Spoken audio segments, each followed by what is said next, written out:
Welcome to the Regen Brands podcast. This is a place for brands, retailers, investors, and other food system stakeholders to learn about the consumer brands supporting regenerative agriculture and how they're changing the world. This is your host, Kyle, joined by my co-host, AC, who's going to take us into the episode.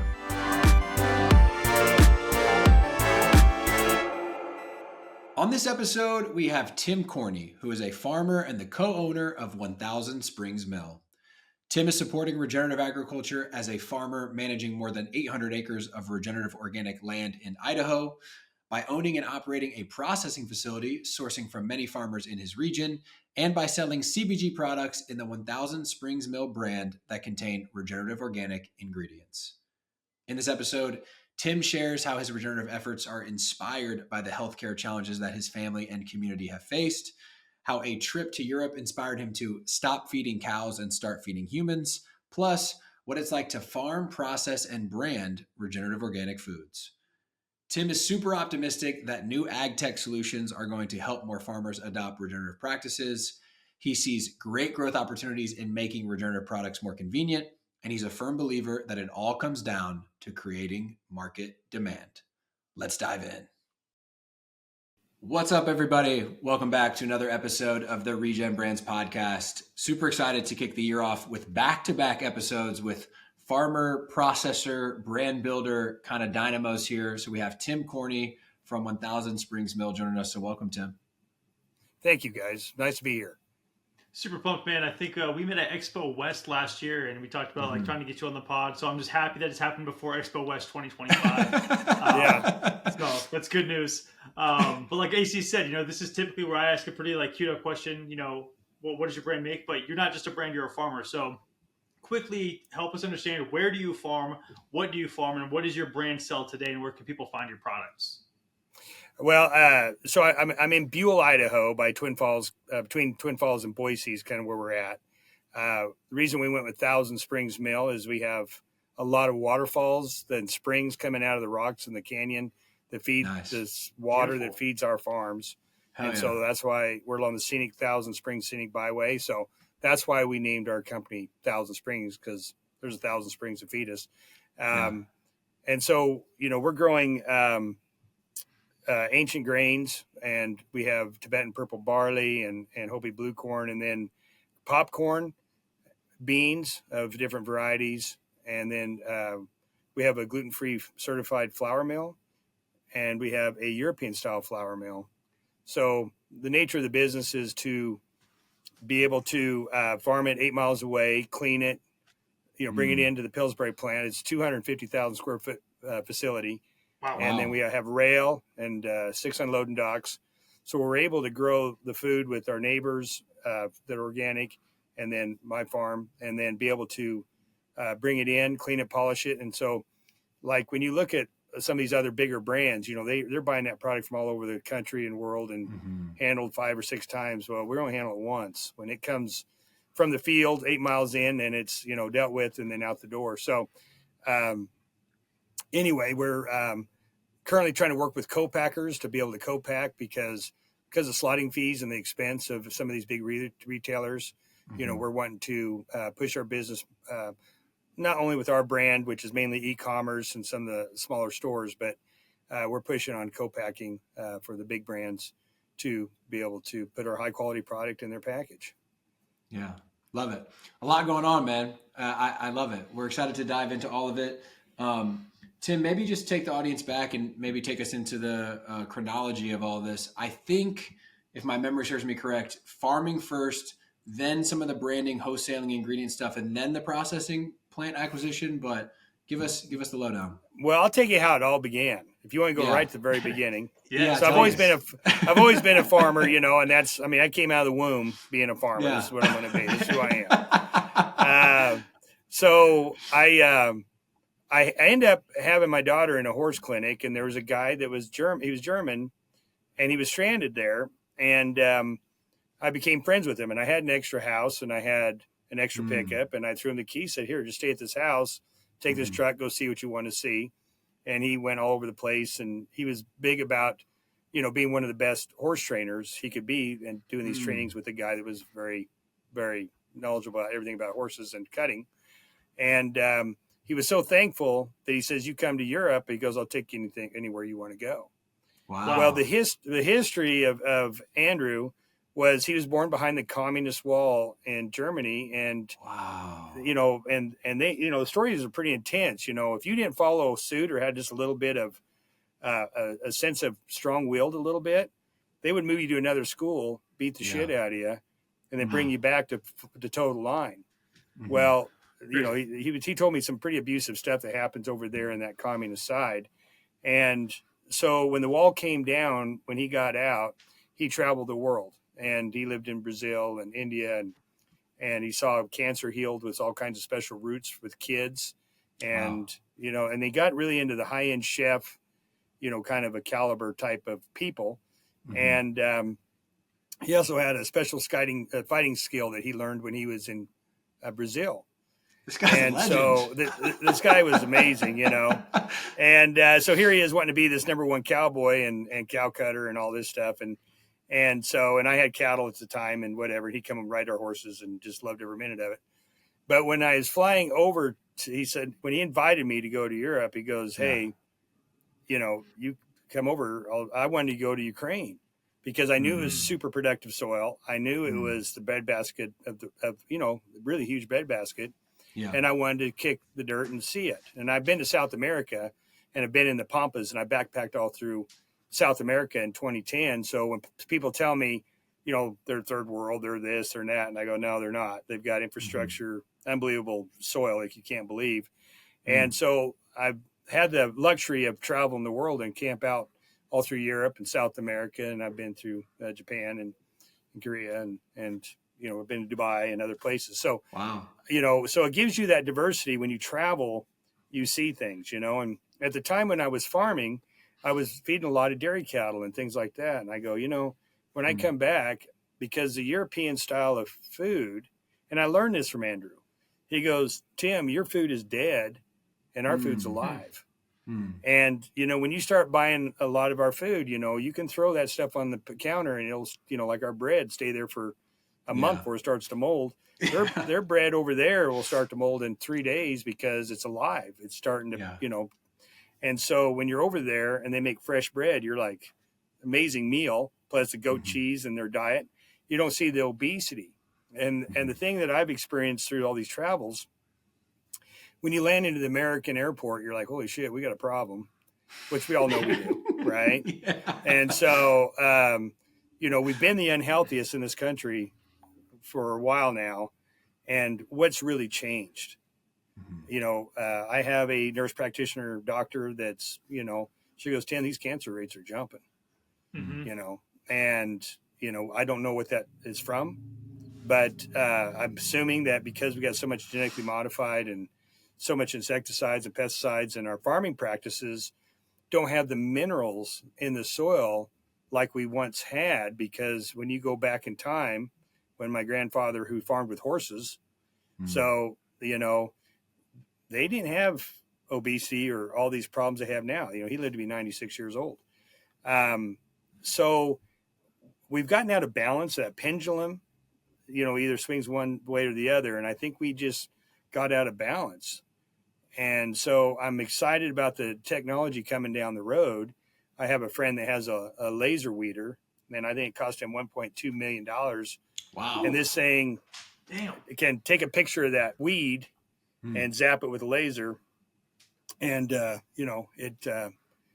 it does amazing job. Problem is it's only 4 rows. It's too expensive. So to do this on a high volume scale, this is why I see the future of a Elon Musk type pickup, because you can run on GPS, and I can see, taking the technology that I see that works, we can just marry that, because I see the camera technology getting so good with the robotic arm. I watched these robots at this one trade show, and they would have 100 ping pong balls, 1 through 100. Well, you could put in any random number up to 7, and that thing would pick those balls up in the blink of an eye. You're like, holy shit. Wow. Well, when you take these color sorters, we got these 10-shoot color sorters that take a million pictures a second, right? And if you have a defect in that crop, it will take a puff of air and blow that that blemish off of that certain crop or bean or whatever you want to take out. That technology is getting so good that we're going to be able to put a Cybertruck in that field with the camper shell unit, with that technology there, with a big draper header that's 30 foot wide with 6 to 7 robotic arms, that's going to have a 44-inch spread, that it's going to be able to rogue that field just like a Roomba in your yard and be able to identify that red root, lamb's quarter, nightshade, and what have you with them pictures, and be able to take it out. Plus, we're going to be able to put in a flower and a pea or another crop that is a nitrogen fixer and have multi-diversity. And so when you've done that, when you get your pollinators healthy and then you're leaving that ground covered, now your biology is starting to get rich and it's breaking down. And then you have earthworms that are coming in and out, and they're munching on that carbon and bringing it down, aerating that soil. And as they do their magic, they're enriching that soil. Plus your organic matter's coming up. So anytime that you have 1 unit of organic matter built up in your soil, you've got 30 units of nitrogen, phosphate, and potash available to that next crop. So if you can get your organic matter up to a 4, you don't need any fertilizers. You're taking that natural organic, what's there, and it's going to become recycling itself. And the biology with the protozoas and the myceliums and the fungi, now you've got this stuff enriching your soil. And then when that crap plant starts coming up, it's taking those nutrients and then it's taken up in that seed head. And then we eat that seed head, and that goes in the biome of our gut. And so you don't need the genetically modified bullshit. You don't need all this other stuff because you're going to be able to let Mother Nature do what it does best. It knows better than we do. It fixes things, but we never allow it. And so this is where, where I love that documentary, Kiss the Ground. I mean, Woody Harrelson did a beautiful job narrating that. Gabe Brown, he's really educated and done a lot of good. Gabe Brown is, I've gone to several of his workshops. He's done a lot to get mindsets of farmers to think differently. And I love what he says. He says, I don't want to sign the front of a check. I want to sign the back of the check, and he's right. And so we got to rethink our farming style and our practices. And I think this technology, and I know Elon Musk has got a lot, he's already too busy, right?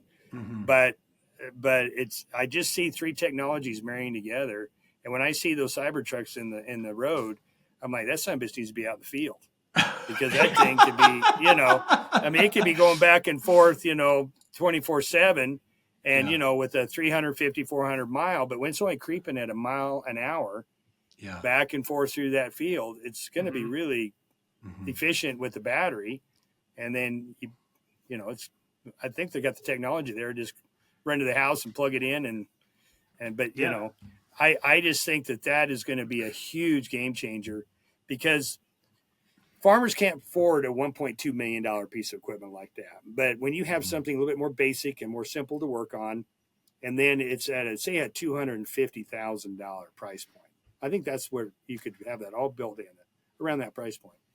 Now, farmers can afford that because, number one, they're not spending any money on chemical, and they're also going to get a higher market share because they're doing chemical free. And then also, they're doing the right thing. And also they have a truck to drive when they get done. When that period's done, you just pull the camper shell unit off and, go on a date, So, I'm excited for the future of that. I mean, we haven't even got into the drones and what they're able to do. They also have the capabilities of droning that field and mapping, all the things. Now, the other thing before we go any further into the tech, because we've gone way down the rabbit hole, and I really appreciate this Tim perspective. Went full because regen farmer porn right out the gate. We got me fired up, right? Also, I've never heard about. I don't think we've ever discussed on the podcast tech advancements and how it could benefit regen in that level of depth. So that was super educational. I really appreciate the perspective.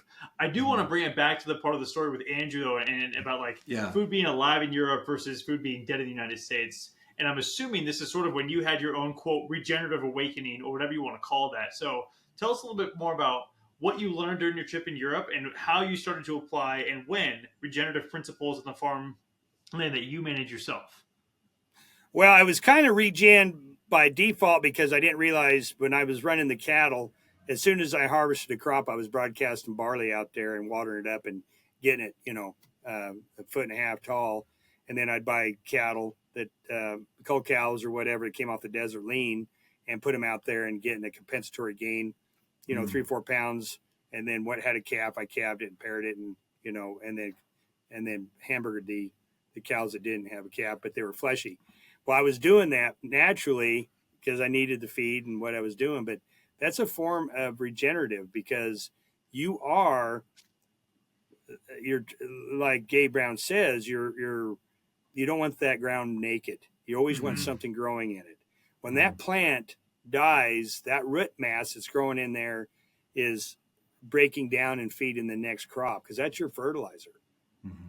Plus, I walked away from the cattle side and I let my friend come in with 4,000 head of sheep, and that's part of our practice is mob grazing that crop.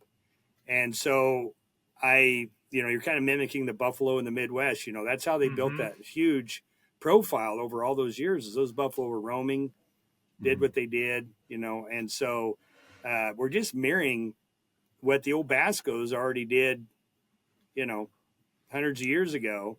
It just now we have the technology to maybe do that on a different scale and because the labor is not there for the hand weeding. Right. Makes sense.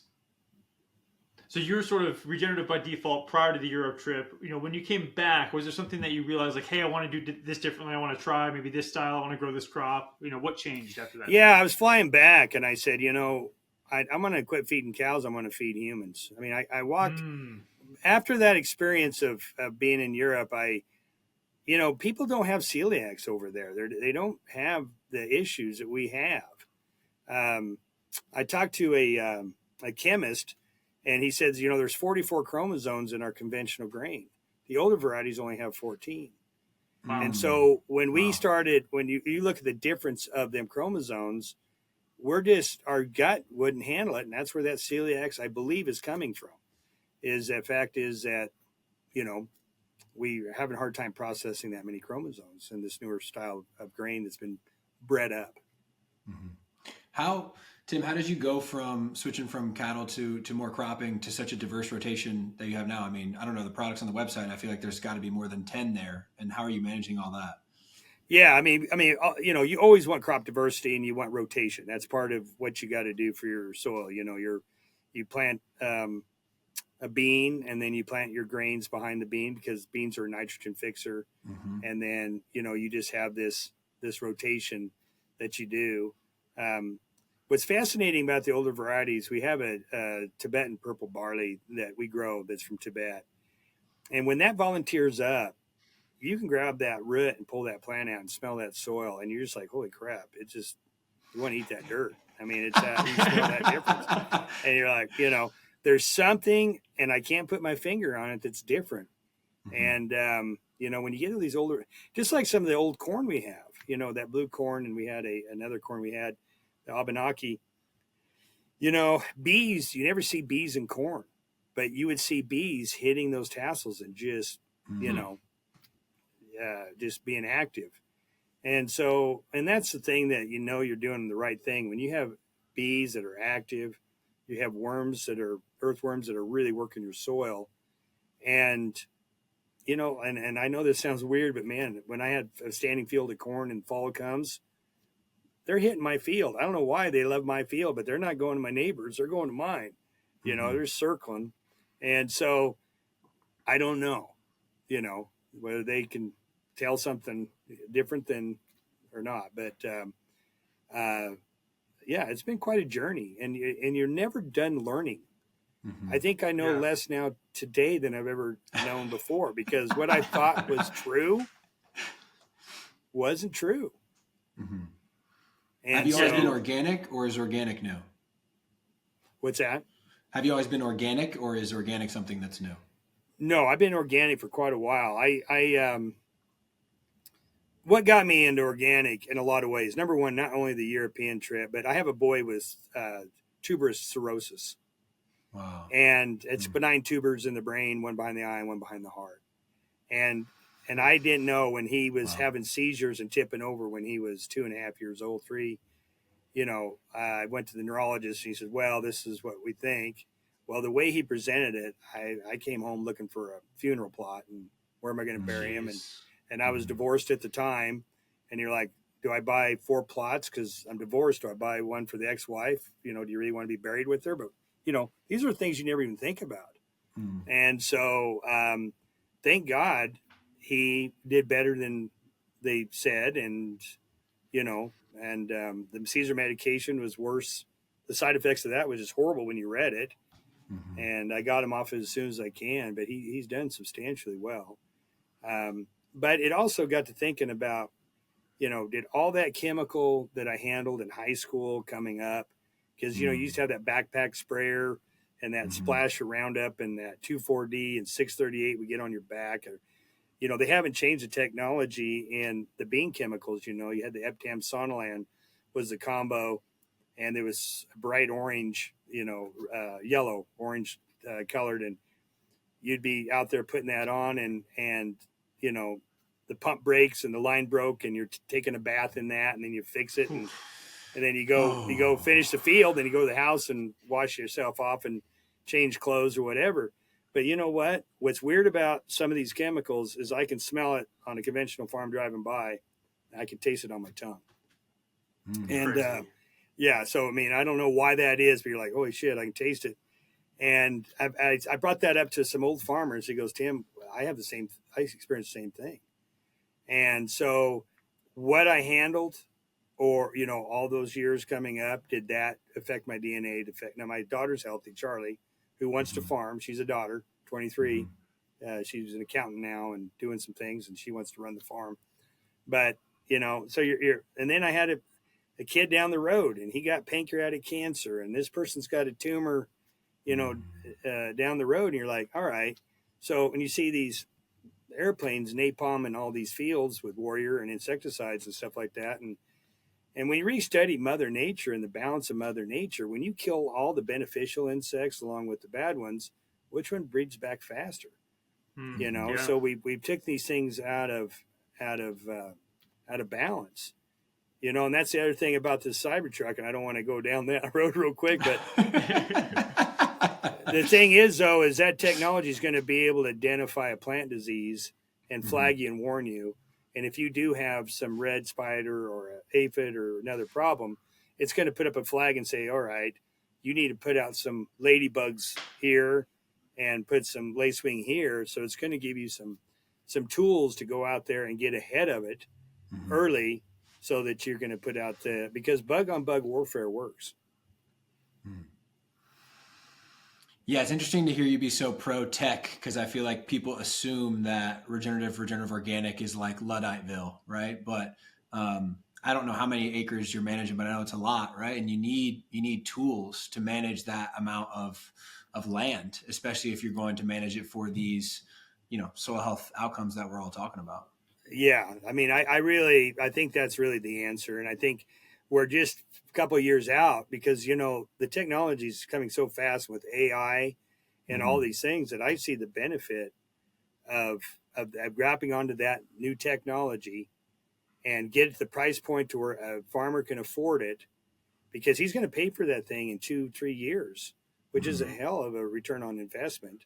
And just for example, for like rice, I was talking to a rice farmer, and they're in Arkansas down there, where there's only 2 places in the United States you can get your rice. Is down there in Arkansas area, close to Mississippi, and then you got California, the central part of California. And they were telling me the chemicals that are used, because they have a wild rice that they do not want. So they use some pretty aggressive insect or pesticide or herbicide that will kill that one, wild rice that they do not want. Well, when you have camera technology and they can see that that's different, it's going to be able to, take that head off and not be able to have to use some of this stuff. So I really think that that's where we need to be, and we're 3 to 4 years away from this thing getting really dialed in. That's incredible. I'm really curious. I know you obviously are a very passionate farmer. You've got an interesting crop diversity that we just discussed, briefly. When did the brand Thousand Springs come into play, and why did you decide you needed to create your own brand? Well, when I came back from Europe, I said, I'm going to feed humans and not cows. And so to do that, my whole goal was I got 800 acres organic ground. And then I have friends and neighbors that got their acres and stuff like that we tried to, bring in for certain contracts. But I wanted to take everything on that farm and I wanted to make it healthy and I wanted to put it in a retail bag and I want to put it across the United States and be vertically integrated. That was my goal. Now, I was a little naive because it's harder than that.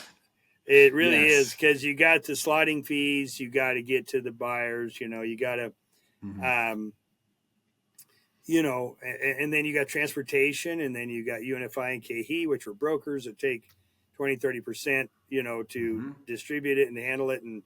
And so there's just a lot of, the food system is, and then Amazon, that's another animal because of the weight and the freight. The margins are not that great on Amazon.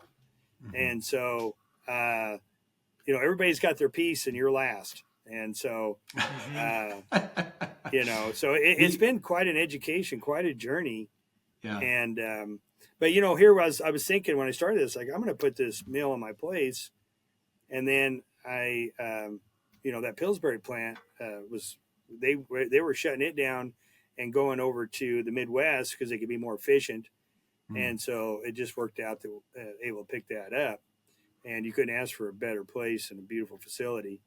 And so then we started installing the gluten-free flour and then the co-packing packaging lines and then, the color sorters. And it takes time to install this equipment and then be able to warehouse for other people, their food too. Right. Well, I, for one, am stoked, and this timing is super fortuitous. I'm a big popcorn fan, and I was recently looking, and I don't mean like bagged popcorn, like buy my own kernels and pop them at home. Yeah. And it's not easy to find an organic unpopped popcorn. It's actually quite hard, shockingly. So the fact that you've got a 100% organic popping corn, non-GMO verified, that supports regen, that's like, man, I'm going to be your best customer here pretty quick. I already bought since we've been on the pod. Well, and I'm glad to be on this podcast and tell everybody, because we do have a flavorful popcorn. We really do. Yeah. And you had it at Expo last year, right? I remember having it. It was good. You had some cool spices on it and everything. It was really good. Yeah. So it's really, I don't know, because no one really grows popcorn in Idaho. We're kind of higher elevation. I don't know if that's what's making that have such a nutty flavor, but it's really good. People love it. I'm psyched. I can't wait to try it. So it's on its way. I Okay. literally placed the order since we've been on this episode. Okay, good. Yeah. So what has the journey been like as a brand? You mentioned some of the hurdles and the pitfalls. Like, have you got some retail distribution so far? Are you just local stores in Idaho, or what's the retail path been like? Well, we are in a UNFI KHE, and we have been trying to push some brands, with some brokers, trying to get, over on the East Coast and stuff like that. It's been a kind of a struggle to get in some of these bigger retailers, and when you start, I went to Chicago here a couple of weeks ago, and Aldi's gave a nice speech, and a lot of these stores want their own brand. They really want you to, they're setting it up to where they want it co-pack, just like Costco wants Kirkland. They get something that works, and then they put it in Kirkland, and that's what they're doing. So, if you can't beat them, join them. So here we are. Let's go back and put our healthy product in your product, that brand name.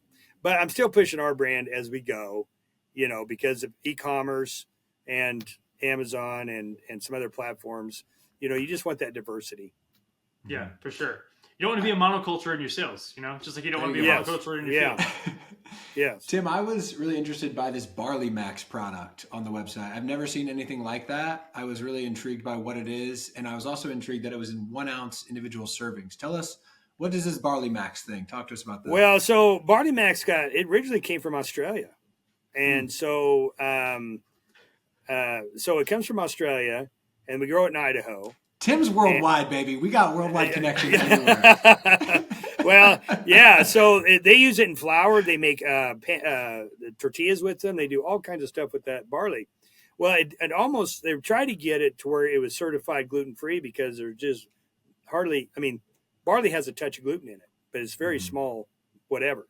Now, Dr. William Lee, if you follow him, he's a cancer researcher, and he talks about blueberries and different things that are what it does to your system. Well, barley builds new blood cells. And so barley is a really super healthy food for you. And so the barley max, the barley coming from Australia, it's a high fiber. So for older people and whatever, they need high fiber, it's rolled like an oatmeal. So what I do, and we have oatmeal that's really super good, we take that barley max and I blend it at home, with a little bit of my oatmeal and then cook it together. And then eat it together. But it really brings that fiber up extremely high. And so the reason we put it in the small packs, because it's got 30, it lasts you a month. That one box lasts you a month, so you can dole it out. But so many people are not getting enough fiber that the reason we put it in small packs is because people eat too much at the very beginning. They have bowel movement that'll surprise the shit out of them. So anyway, literally, and so it can be kind of embarrassing. So we figure, okay, let's just limit it this, to where it gets them doled out kind of a smaller level, and then but once your system is built up and you get that fiber like you should, then you can handle more fiber right off the bat. But if you sell that product to somebody and they have an accident in the grocery store, they're going to blame you, So you're like, all right, we're going to limit you on this small pack. So it's a proprietary varietal that you have to source a specific type of seed, and then you get to use that trademark in products, or that the trademark. You have to pay a royalty to a company that has that patented grain. So yeah, I'm curious. But yeah, it's a big deal in Australia. Yeah, I got to do a shout out for bone broth oatmeal. I can't wait to try bone broth barley max and make it savory. Sounds like a nutritional powerhouse. 20 grams of protein, good fiber, complex carbohydrates. So yeah, that's good. I need to go back to the store and make another purchase before this podcast is over. Yes. I'm interested in trying this. Yeah. No, you'll actually really like it. It has a good flavor. Awesome.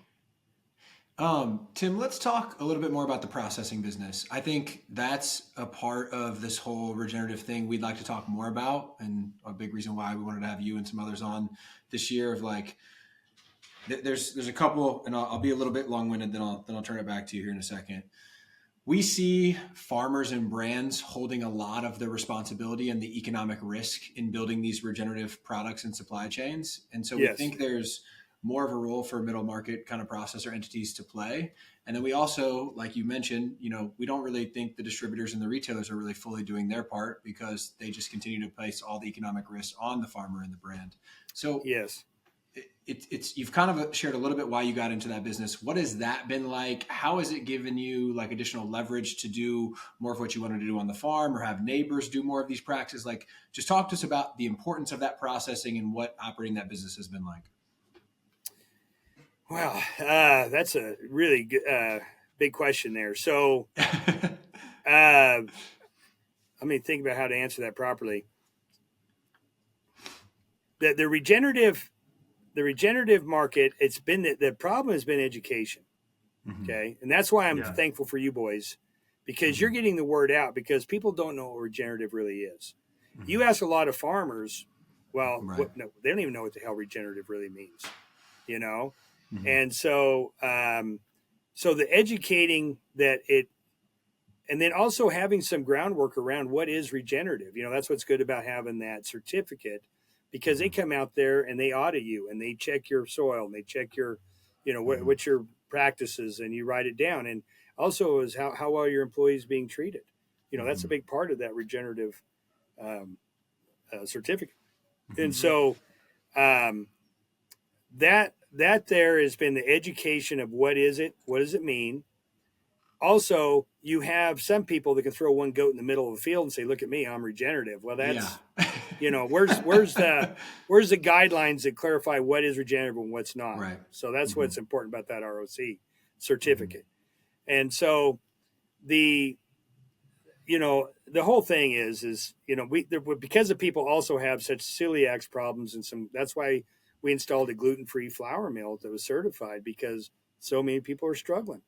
Mm-hmm. So, we put that in because we saw the market there for that, and some cornmeal and some other things that, that people had a place to go to get their, I'm trying to get more clients to come in and make more gluten-free, like flaxseed and chickpea flour and other things like that.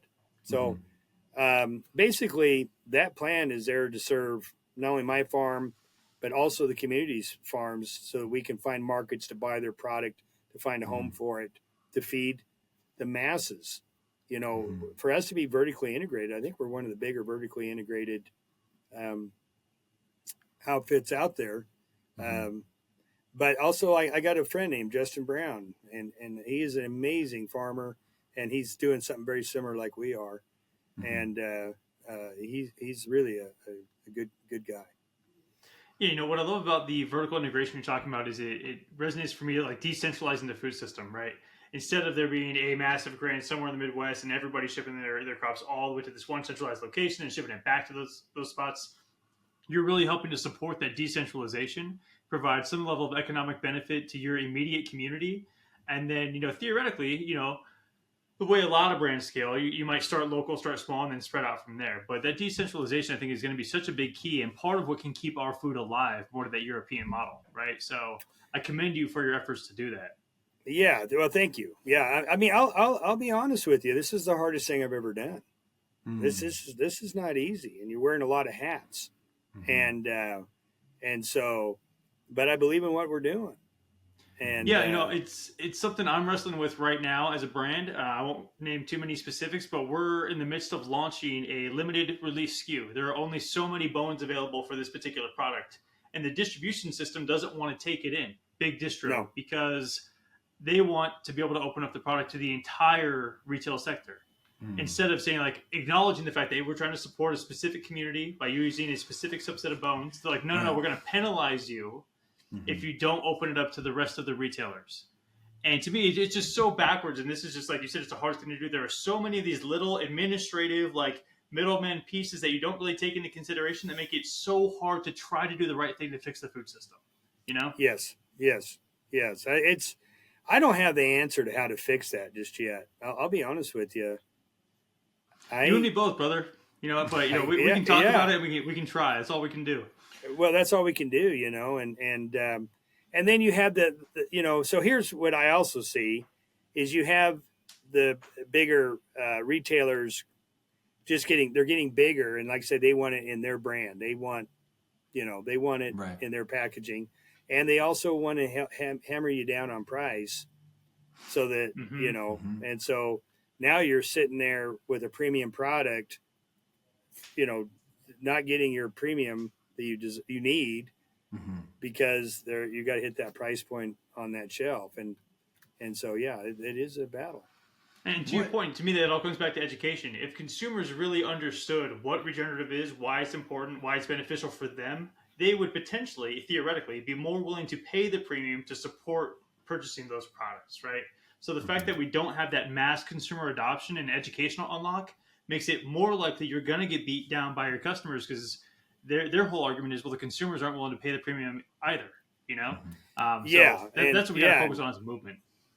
That's right. And that's correct what you just said. Yep.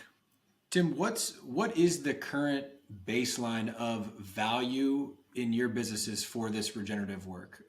If I'm reading everything correctly, the farm is regenerative organic certified. I don't think you have the certs on their individual branded products, but I'm assuming you're selling some ingredient like wholesale customers with rock, attached. Yes, and so we're working on a brand, like 365, for Whole Foods, to be able to put rock. I've got some white corn that makes beautiful corn flour. I've got some beans and stuff like that. So, working on trying to put that, and I appreciate, Whole Foods is wanting to do the right thing, and they see the value in the rock. So, but also you got other people that are wanting to buy my product wholesale and put it in that bag and get the premium and be the middle guy. You got that also. So, you want to have that relationship with those buyers to say, listen, let's work together and not, try to get a little bit of a premium, but they also, the consumer, the grocery bill is just killing the consumer. I mean, these guys Right. are running out of budget, and it is tough. It is Mm-hmm. tough. But when you think about, when you have a regenerative or organic product, it'd be nice to get that little premium, because you're only talking, I think our beans like 30 cents a serving. I mean, you could Mm-hmm. feed your whole family. Yeah. So, when you talk about, if you're only at 30 cents, I mean, here's the thing about organic. It is so worth the extra 50 cents to pay for that, just that little premium. It's not that much more. There's been a lot of love put into that crop, and you are what you eat. I don't care what anybody says. The weight, and it's more than just the food. It's how your frame of mind is, and how you think, and how you feel, and how getting your sleep, and getting movement. I mean, the secret of life is finding balance. And that's the hardest thing for any of us. I mean, we're to perform and to be profitable, you're constantly working and thinking and processing and whatever. And so, I think that's why some of these younger kids, not the millennials, but I don't know if it's Generation Z, Mm-hmm. Their personal time is more important to them. Mm-hmm. And because they look at us and say, well, I don't want to be you, Yeah. so. One thing I wanted to ask you about, Tim, and maybe educate the audience on, is you sell wheat to an organization called Chatham Imports, and they produce something called Farmer's Gin. And your comments around, these staple crops actually aren't that expensive for you to eat. We're just struggling to kind of get it to the consumer at that approachable price point by the time it gets through all these hands. Is regenerative better served by starting with a category in products like alcohol and gin, because there's more price elasticity and it's less of a, it's less hands maybe touching it? Like, how has that partnership been, and what do you think about that? Well, that's a really good question. Joe and Lily and Farmers Gin people are good people. I really enjoy them, and our goal, I want to make bread and pasta and make ingredients into the that are healthy, that goes to the gut, right? Yeah. And I can't make a claim that organic alcohol is good for you, because because that's. But here's where the healthy part of alcohol is, and I'll say this. Yeah.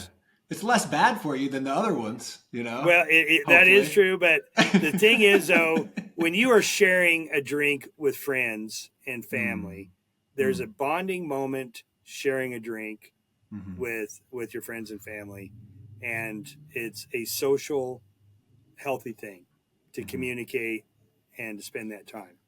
And so, what I like about Joe and Farmers Gin, and we also make a brand for American Harvest. Dave bought the 76ers, and we make a line for him called American Harvest, and Rebecca manages that deal, and amazing good people as well. They like what we're doing, and so they're supporting us. So my extra wheat that I grow, that's not going into ingredients and flour and breads and whatever, that goes to mash, that goes get fermented to go into their drinks. And so they're supporting us by supporting our belief and what we're trying to do. So I'm thankful for them, because, it's help, it's just, we're working together. Right. Totally. One other thing I'd like to add to the potential benefits of supporting the categories of alcohol. It's one of those weird categories where there's I shouldn't say weird. There's a level of appreciation for the terroir and the nuance of flavor. And when people can start to trace back a drink to a specific location and or practice, and you can start to have a level of appreciation for that, I think there's some cascading benefits that will seep down into other commodity crops, right? Yes. So it is one of those great places to sort of lead with a regenerative story to get people to understand this is why it's important to adopt these practices, and that can then translate to the rest of their pantry eventually, in theory. Well, and that I got in Forbes magazine in December, and because of Farmers Gin, and they're wanting that ROC, they did. Isha did a beautiful story. Yeah. That woman that wrote that, she writes for Time magazine and for Forbes, Mm-hmm. And that gal has a photographic memory, and she's brilliant. She knew more about regenerative farming than most people I knew, which blew me away. She came to the farm for 2 days, Yeah. walked that farm with me, and I told her everything we were doing and why we do what we Wow. do. And, you know, we also grow buckwheat behind some grains, and that's a natural fertilizer for the next year's crop because it puts on a beautiful white flower, and it's a phosphate pump, and it's good for the ground. And so she knew that stuff. You know, we go out there, we're walking around, and I'm showing her all this practice, and she goes, "All right, man, you're legit. So we're going to put this in the Forbes magazine." And so, you know, it was kind of an honor to be able to be put in that magazine. Yeah, well, that's a cool spotlight too. I never would have guessed that a writer for Time and Forbes was that level of, you know, entrenched into the regenerative space to be able to like have that level of awareness. You know, so that amazing for her. Yes. And it's so cool to know that people like that exist, and they have some level of, I don't know if you want to call it sway, or they participate in these mass publications that are designed for like mass consumption and not just like specialty regenerative or natural food audiences. Yes. Yeah. No, it's really, I mean, the thing is though, we're in this era now where we are learning more. I've learned more off of YouTube than I ever did in college. You know, I mean, if you don't know it, someone's posted on there how to do it. And so, you know, we're at this information era in our lives right now where we have so much information at our fingertips. The problem is we're getting information overload, and what do you keep and what do you let go, right? And so, but there is a lot of people getting informed, and that's the key to regenerative farming is what this podcast, you're out there, you know, hopefully there's gonna be 5 or 10 or 20,000 people see this, and they're going to say, "Oh, I didn't know this," or "I didn't know that." And then they when they see that ROC sticker on that product, they're like, "Wow, these guys are bleeding," you know, and doing a lot of work and a lot of the right things to get this product in my pantry. And so, you know, they're willing to pay that extra 50 cents. Yeah. Let's expand on that concept. You know, if you're talking to the average consumer, someone you don't know who doesn't know what regenerative is, and you had to distill down like why it is important to them, why they should make the 50-cent premium purchase on a regenerative product, what do you think that it is that they need to know? Well, it comes right down to the soil, right? Because your soil is all our minerals and all our nutrients. It comes from that soil. So when you take those, then that plant's taking those nutrients out of that healthier soil, and then they're buying that product and putting the biome in their gut. It's that simple. Yeah, and I think the opportunity is like a parallel one of Kyle's previous comments about and your previous comments, Tim, around just general awareness and education on this term regenerative, right? We have to increase the awareness and education of that term. And like we've talked about 1 billion times on this show and in many other conversations, we have to link it to the purchasing decision outcomes in specific products and categories. So in alcohol, it might be purity and flavor. In barley, it might be better bowel movements. Yeah. You know, in a wheat-based product like bread, it might be it doesn't upset your stomach. Whatever that is, like whatever is actually driving purchase, and then saying, hey, this extra love that was put in on the farmer side in these regenerative practices, like that's what's creating that outcome. And you have some general awareness of that term, so that's not just some crazy word that you've never heard of. Right. Yes. That's you nailed it right there. That's fact. Yeah. Yeah. What, Tim, you obviously have done a lot of farming over the years. You know farmers, you work with other farmers. You've mentioned a couple things that could be helpful, right? Just like more overall demand for products that are farmed this way, right? Better distributor and retailer commitment relationships, some ag tech improvements. Out of all of those, or maybe one you haven't listed, like how do we get every farmer to farm this way? Like what do we need to do? What is super interesting is there's a lot of hedge funds that were trying to buy farmland, and they were wanting to go regenerative. And I was the thing is though is farmers can go regenerative, but where are they going to go with that product? Right. And so I told those hedge fund guys, I said, you know, listen, you got to build a market and you got to build a pipeline to get to the masses. Yes. And so you can't put the cart in front of the horse. Number one, start on that pipeline, and we're that pipeline, I believe. And so let's get some support with the bigger retailers. If they want a private label on their product, then let's get that volume there that they demand, and with just a couple pennies more, they don't have to, and then the farmer will produce it. They'll bring it to the table. If you create a market first, the farmer will perform. And especially, like I said, the technology, I won't beat that horse to death, but that is the secret to the mass of getting all this land on the right, healthy path, because we need more than just a handful of people doing this, feeding a few people that can afford to do it. We need it. We need to be doing this across the board. And so, and it's slowly going to get there. It'll get there, and it'll build and it'll build and it'll build. And this technology is just going to be, this AI future is just insane. What's going to come down the road. Yeah. Well, Tim, if you could do us a favor, call those hedge fund guys, tell them you know a couple dudes working on developing the market. We'd be happy to work with them, and then they can buy all the land they want, turn it into regen land. Like, we're all on the same team, let's just make that happen. Yes. But no, you mentioned the AI future. I want to kind of take the future back to specifically Thousand Springs. What's next for you? Is it more crops? Is it more land? Is it more SKUs? Are you focusing on more partnerships with retail? You've mentioned the private label quite a bit. Like, what are you hoping to achieve for the brand Thousand Springs over the next, 1, 3, 5 so years? Here's the direction I'm going to, and I'm working on a product development right now, and it is really super delicious. And trying to make a combination of 5 or 6 healthy plants-based recipes that you can reconstitute with hot water. And there's no preservatives, there's no sugar. You reconstitute it, and you put it in a wax sealed, like a oatmeal type envelope instead of plastic, and be able to have that in your pantry when, when I travel, like when I was in Korea, I was asking, the women that were there giving me this tour through the grocery store and what they want and what they didn't want. Yeah. They said, I want a plastic bowl that I can heat and I can eat it and I can throw it in the recycle bin. I don't do any dishes. That's what that's what Korean girls wanted. You go to Japan and they're like, well, I'm okay with a retort bag, but I want something convenient and ready to eat. But also when you look at the consumer in America, we're all busy. The households are shrinking.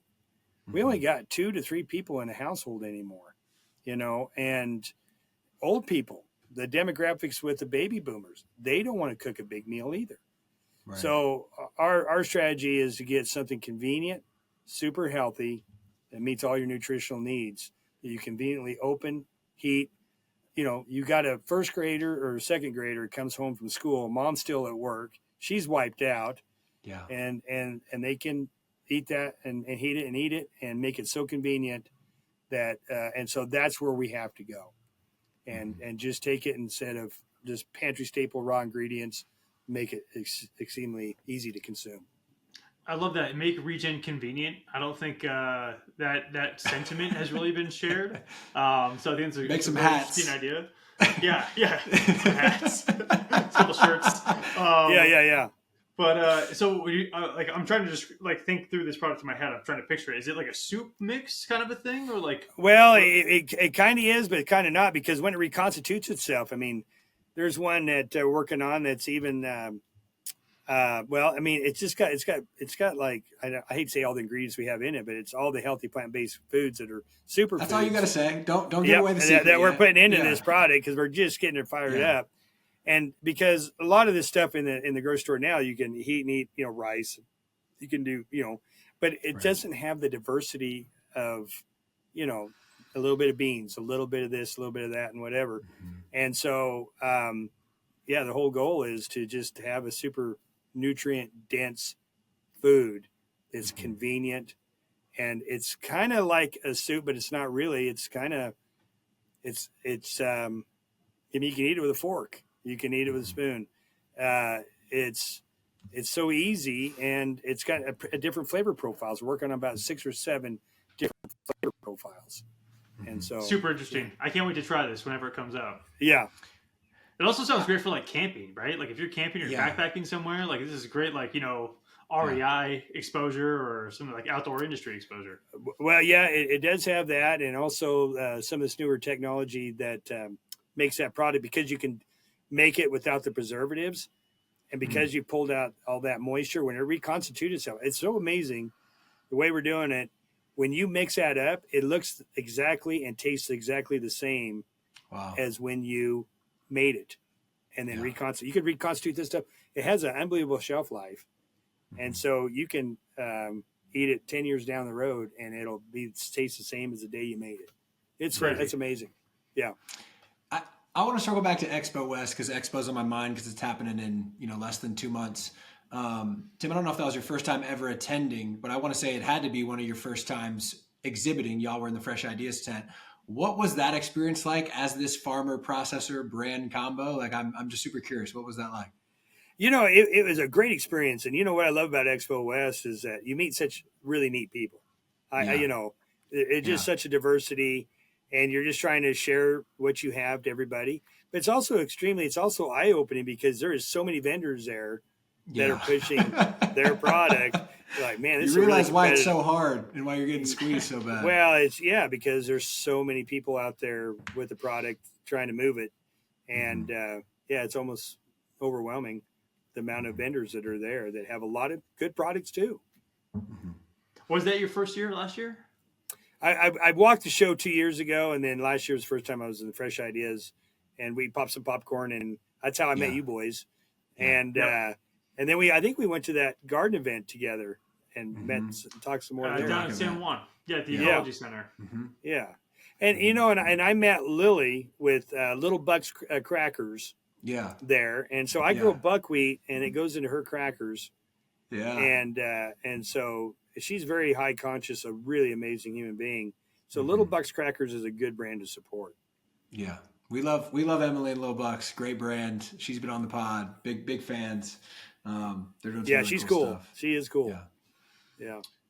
I want to circle back to some of the ag tech conversation, Tim, and I'm curious for you to talk about this. There's always this constant debate, conventional regen, organic regen, whatever. Like we try to not pick sides on that one. We try to just listen to both and see who's, telling the truth or not.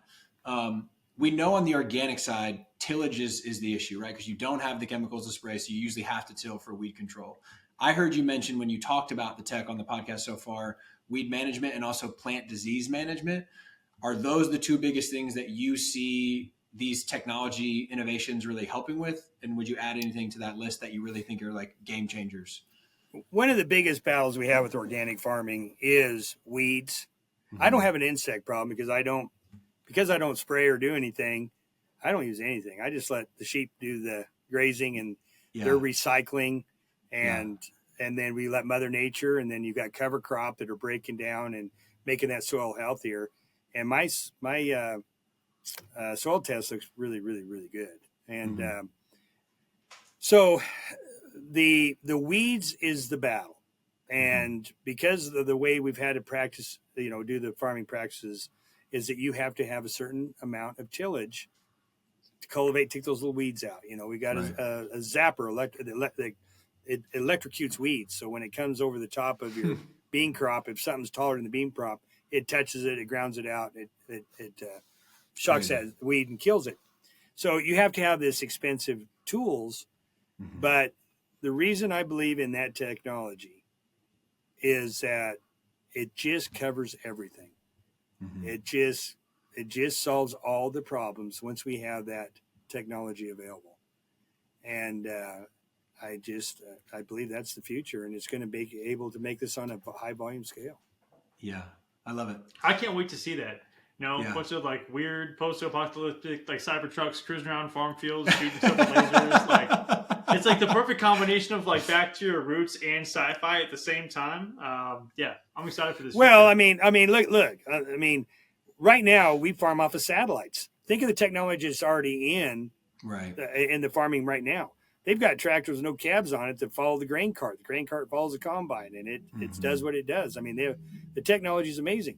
We are farming sub-inch off of satellites, planting sub-inch, so we can get really technical. Crazy.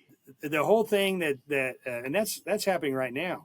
So then you take that Cybertruck and you put that wheelbase at a 44-inch, and it's cruising up and down those rows, and then identifying plant diseases. It's identified insects. If you have a start of a hot spot, and you go out there and put out a bucket of lacewings or uh, ladybugs, and start there, and then it just gives you that knowledge.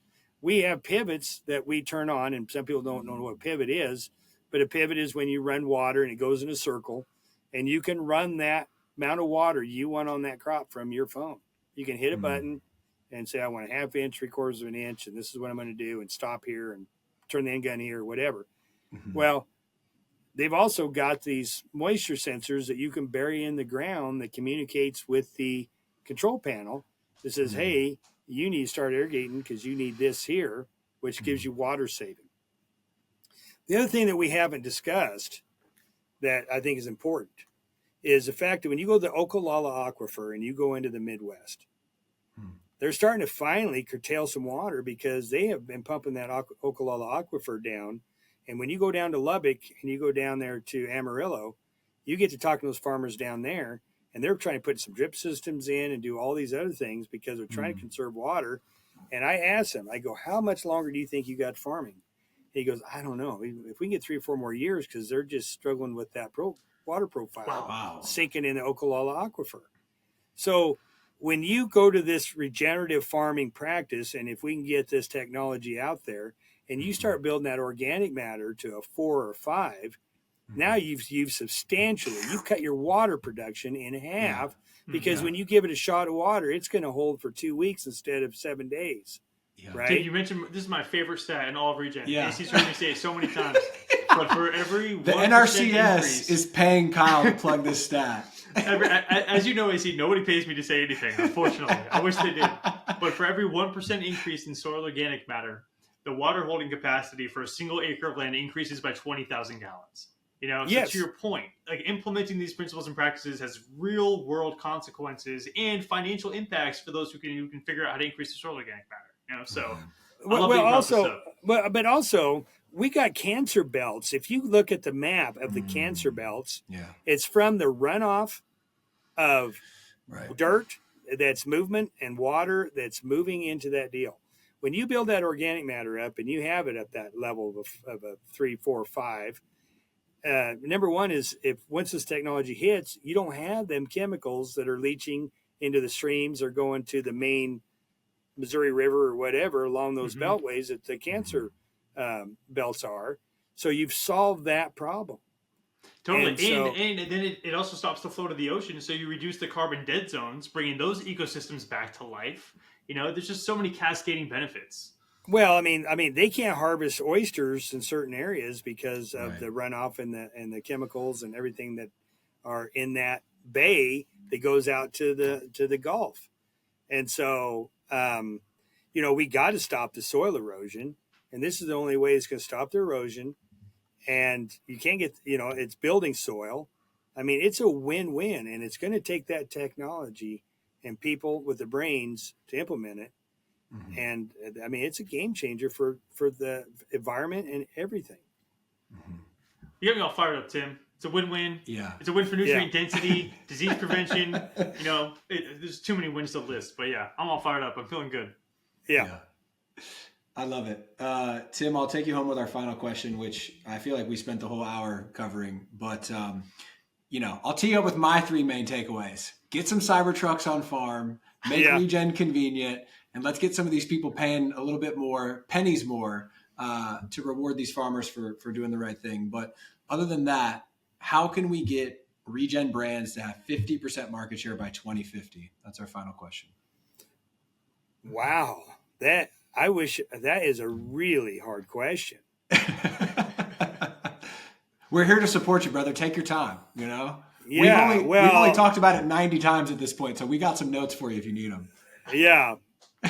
Well, number one is, once the consumer's aware, and awareness makes them, if they want it, the farmer will produce it, and they'll get it to them. And so the bottom line is, once that consumer that listens to the podcast and said, all right, this is what I'm gonna get, and then the retailers say, we need this, and they're gonna say, all right, here it is, and give us some room to make enough profit where we can make a living. And That's the answer. It's education. Mm-hmm. I agree. That's why we're here. I love it.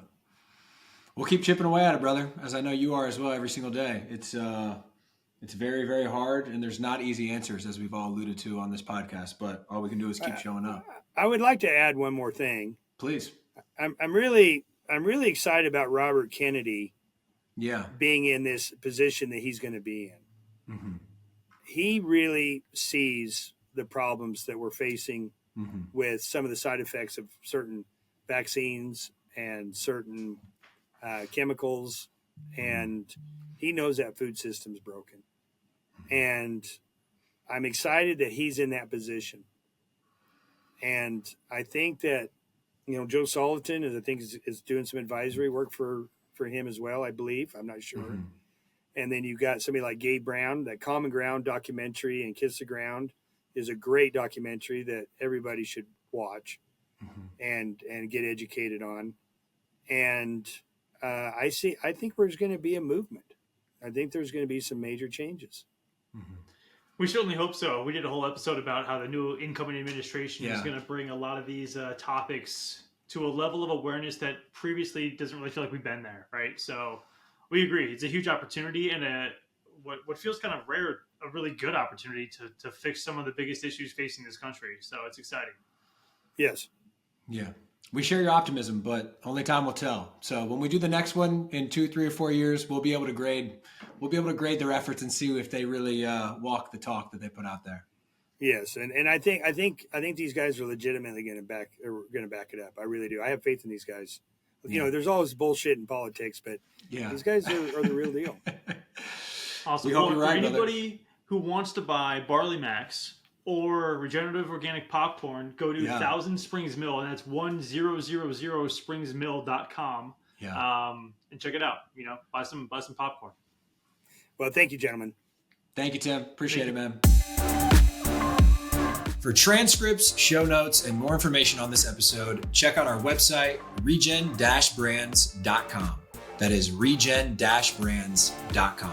You can also check out our YouTube channel, Regen Brands, for all of our episodes with both video and audio. The best way to support our work is to give us a 5-star rating on your favorite podcast platform and subscribe to future episodes on Apple Podcasts, Spotify, and YouTube. You can also subscribe to our newsletter, the Regen Brands Weekly, and follow our Regen Brands LinkedIn page to stay in the know on all the latest news, insights, and perspectives from the world of regenerative CPG. Thanks so much for tuning into the Regen Brands podcast. We hope you learned something new in this episode and it empowers you to use your voice, your time, your talent, and your dollars to help us build a better and more regenerative food system. Love you guys.